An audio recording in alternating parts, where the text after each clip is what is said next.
It's putting marginalized communities unnecessarily in danger. And this is all happening as we've been trying to pressure the mayor to meet our demands to create permanent resources for victims of police violence and their families.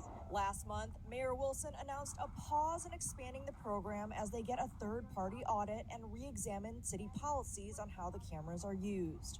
And so I think what I'm doing now, pausing the expansion while we do an audit of data security, storage, and sharing practices is very much in line with what I was saying during the campaign. But crazy, they just block him in like that. When Jesse Ashton saw a car being tailed, that's insane. He knew he had to start filming. I had an idea that it was ICE. Ashton's video shows men in bulletproof vests, some wearing face masks, detaining a man in a red hoodie.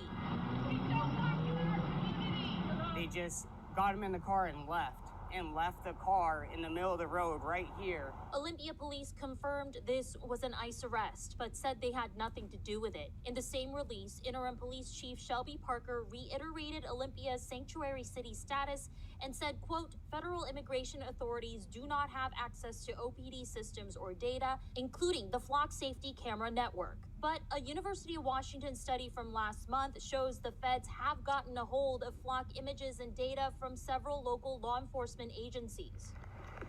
The city of Redmond disabled its Flock camera system following that report and after ICE arrested at least 2 men near one of its Flock cameras last week. But Olympia has doubled down, saying Olympia's Flock program is configured with the strictest data privacy. You can't be a sanctuary city as long as you have these cameras up. Sebastian with DeFlock Olympia, a group fighting the Flock system, is skeptical. There's no way that they can safely put those up there and not expect any other agencies to get into them. ICE has eyes on Olympia, the group says, but Ashton says he's got eyes on ICE, and he's glad he caught the arrest on camera for awareness. Feels sad for people that have to go through this. And I can't imagine how their kids feel when their dad or mom doesn't come home. Linwood shut down the cameras, formally pausing the program in October.